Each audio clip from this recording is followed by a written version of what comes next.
Good afternoon. This is All India Radio and I'm Gunmala Kapoor with the Midday News.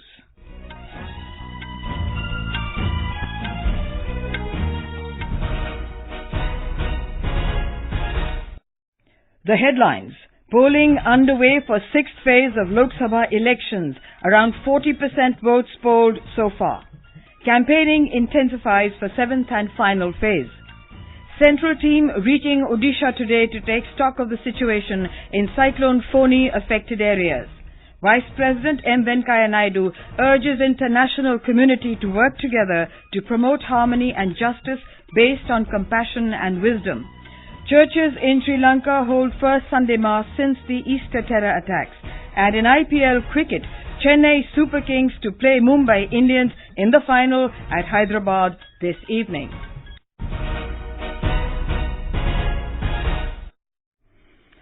Polling is underway for the sixth phase of Lok Sabha elections. Voting is taking place for 59 constituencies spread over 7 states. Polling is being held for 14 seats in Uttar Pradesh, all 10 seats in Haryana, 8 each in West Bengal, Bihar and Madhya Pradesh, all 7 in Delhi and 4 in Jharkhand. According to the Election Commission, around 40% votes have been polled so far. Till 1 p.m., 34% voting was recorded in Uttar Pradesh, 39% in Haryana, 56% in West Bengal, 35% in Bihar, 42% in Madhya Pradesh, 33% in Delhi and 47% in Jharkhand.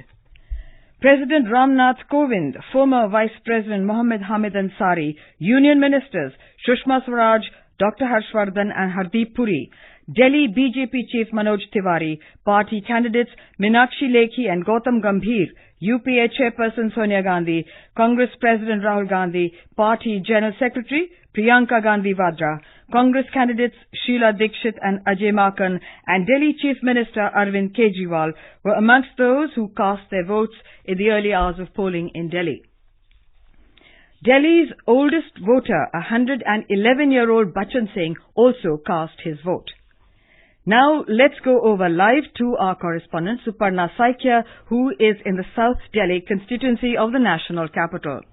Suparna, what is the polling scenario like? Yes, Gunmala, I'm standing outside V. Savarkar School in Kalkaji. It is a sunny day in the national capital. Voters have come out in large numbers, not minding the heat to exercise their franchise. I see a lot of women and a fair amount of elderly people. First-time voters seem very excited to cast their votes. Adequate arrangements like drinking water, shade, ramps and attendance for Divyangjan have also been provided. Gunmala. And Suparna, who are the prominent candidates in this constituency? 27 candidates are in the fray in South Delhi constituency, and prominent out of them are BJP's Ramesh Bidhuri, Vijender Singh of Congress and Raghav Chadha of Aam Aadmi Party. There is a triangular fight in this seat. In the last general elections in 2014, Ramesh Bidhuri had defeated Devinder Sehrawat by a margin of over 1 lakh votes. Gunmala. Thank you, Suparna, for that update. Our correspondent reports about the polling in Haryana. In Haryana, average 35% polling has been reported so far. In Kurukshetra, Sonipat, Hisar, more than 30% polling is recorded. The highest polling, 39%, is recorded in Bhiwani, Mahendragarh constituency so far. The polling is going on peacefully amid tight security. All the candidates, including former Chief Minister Bhupender Singh Hooda, Manohar Lal, former MPs and ministers, players of national fame, have cast their vote. Much enthusiasm is being seen among voters of all age and gender. Ashwini Kumar Sharma, AIR News, Chandigarh. In Madhya Pradesh, polling is underway for 8 Lok Sabha seats amidst tight security. Our correspondent has filed this report. Due to good weather conditions, long queues are seen at different polling stations in all the 8 Lok Sabha seats: Bhopal, Morena, Bhind, Gwalior, Guna, Sagar, Vidisha and Rajgarh. Female and young voters turnout is high in almost all places. Around 400 control units, ballot units and VVPATs had to be replaced during the mock poll and initial hours of polling. The fate of 138 candidates, including Union Minister Narendra Singh Tomar, former Chief Minister Digvijay Singh, Sadhvi Pragya Singh Thakur, Senior Congress Leader Jyotiraditya Scindia and Vivek Shejwalkar is on stake today. Sanjeev Sharma, AIR News, Bhopal. In West Bengal, stray incidents of violence were reported during polling. Our correspondent files this report. brickbatting, ransacking of vehicles were reported from Keshpur in Midnapur. 3 persons were injured in a clash between Trinamool Congress and BJP supporters at Belda. Incidents of clashes were also reported from Daton, Shutahata, Daspur areas. Tension ran high when a group of people allegedly Trinamool Congress supporters gherowed the BJP state president and party's candidate from Midnapur, Dilip Ghosh. However, polling is by and large peaceful at Jangal Mahal. Arijit Chakraborty, AIR News, Kolkata. The News Services Division of All India Radio will bring you a special program tonight on an overall analysis of the 6th phase of polling. Tune in to the FM Gold channel at 9:30 p.m. to listen to this special discussion. Meanwhile, campaigning has intensified for the 7th and final phase. 59 constituencies across 7 states and 1 union territory will go to the polls in this phase next Sunday. Top leaders of various political parties are holding multiple rallies at different places to win voters. Senior BJP leader and Prime Minister Narendra Modi is campaigning in Uttar Pradesh today. Addressing a rally at Kushinagar, Mr. Modi said he changed the work culture during the last 5 years of his government. He said he dreams of a strong India and termed the opposition alliance as anti-development. Mr. Modi will address rallies at Khandwa and Indore in Madhya Pradesh later today. BJP President Amit Shah is campaigning in Himachal Pradesh. More from our correspondent.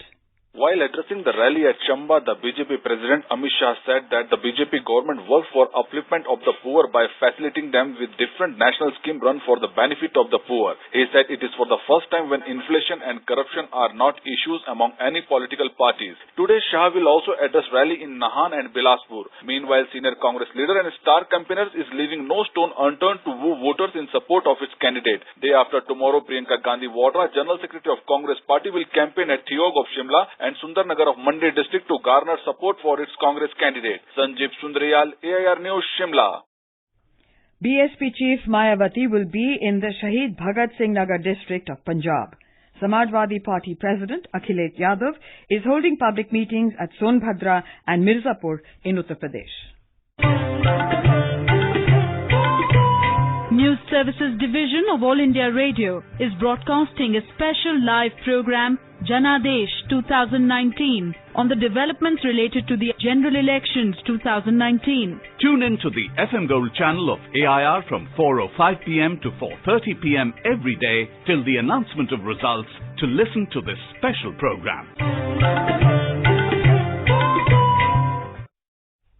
A central team is reaching Bhubaneswar in Odisha today to take stock of the situation in Cyclone Fani affected areas. The interministerial team, led by a senior officer of the Home Ministry, will conduct a field survey to estimate the damage to crops and other infrastructure.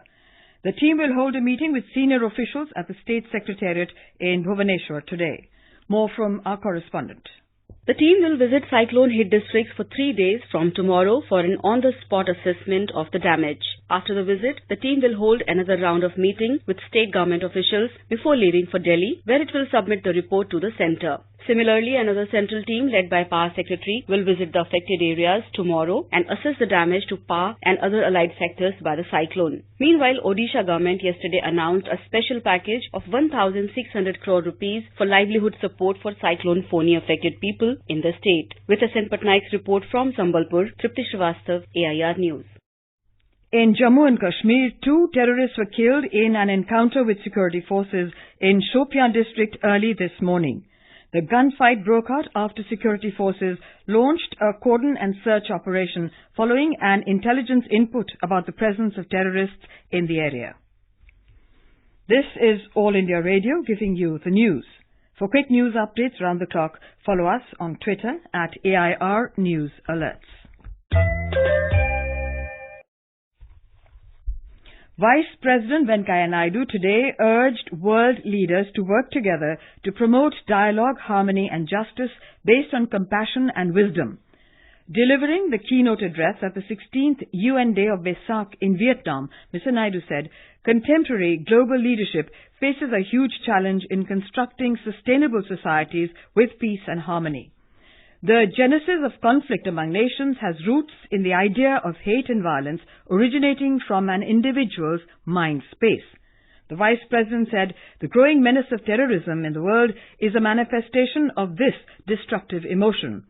He said avoiding extreme positions and adopting a middle path, as was taught by the Buddha, leads to realizing the truth, which is to avoid conflict, to reconcile different viewpoints, and to achieve consensus.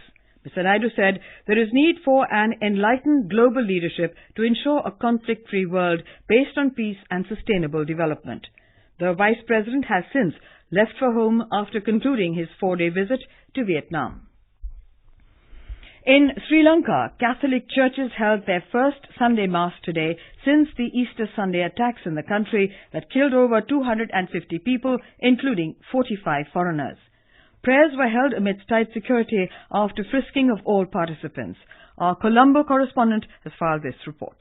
The resumption of church prayers denotes improved security in Sri Lanka after the attack, and government agencies have given impression that security is normal. Government primary schools will open tomorrow, while Catholic schools and universities are likely to resume from next week. The attacks on Easter Sunday were targeted at churches and foreign nationals, and security of such locations have been strengthened. However, Archbishop Malcolm Ranjit has expressed regret that attacks could not be prevented despite intelligence input, and called upon the political leadership to take responsibility and resign. Santosh Kumar for EIR News from Colombo. In Afghanistan, 8 children were killed and 2 injured in a roadside bomb explosion in Ghazni province. According to regional authorities, the explosion was caused by an improvised explosive device planted by the Taliban. Meanwhile, former journalist Meena Mangal, who worked for the Afghan parliament, has been shot dead in Kabul. The Interior Ministry said Mangal was gunned down in broad daylight. An investigation is underway. No group has immediately claimed responsibility for the killing. Israel today reopened its crossings with the blockaded Gaza Strip after having closed them during a deadly escalation earlier this month. In a statement, the Israeli Defense Ministry said both the Erez crossing for people and the Kerben Shalom crossing for goods were open and operating. Both had been closed on the 4th of May when Gaza rulers Hamas and its ally, the Islamic Jihad, had fired hundreds of rockets at Israel. 25 Palestinians, including at least 9 militants and 4 Israeli civilians, were killed in the 2-day flare-up. Palestinian officials said that Israel had agreed to ease its crippling decade-long blockade of the impoverished enclave in exchange for calm. Israel did not publicly confirm the deal, but on Friday lifted the ban which it had imposed on Palestinian fishing boats operating off Gaza. U.S. President Donald Trump has warned China that it should strike a trade deal with the United States now, otherwise an agreement would be far worse for them if it has to be negotiated in his second term. Mr. Trump said this in a tweet. Washington and Beijing are locked in a trade battle that has seen mounting tariffs. 2 days of talks ended on Friday with no deal. China's top negotiator said the two sides would meet again in Beijing on an unspecified date, but warned that China would make no concessions on important principles. In IPL Cricket, defending champions Chennai Super Kings will take on Mumbai Indians in the summit clash at Hyderabad today. The match will begin at 7:30 p.m. Mumbai has booked a place in the final by outplaying Chennai by 6 wickets in the first qualifier. Chennai reached the title clash by beating Delhi Capitals by 6 wickets in the second qualifier. Chennai will face Mumbai for the 4th time this season, and they are yet to register a win. Mumbai have won 3 out of the 4 finals they have been part of, including the 2 against Chennai in 2013 and 2015. For Chennai, this will be their 8th final, and they have lifted the trophy 3 times in the past. And now, before we end the bulletin, the headlines once again. Polling underway for 6th phase of Lok Sabha elections. Around 40% votes polled so far. Campaigning intensifies for 7th and final phase. A central team reaching Odisha today to take stock of the situation in Cyclone Fani affected areas. Vice President Venkaiah Naidu urges international community to work together to promote harmony and justice based on compassion and wisdom. Churches in Sri Lanka hold first Sunday Mass since Easter terror attacks. And in IPL Cricket, Chennai Super Kings to play Mumbai Indians on the final at Hyderabad this evening.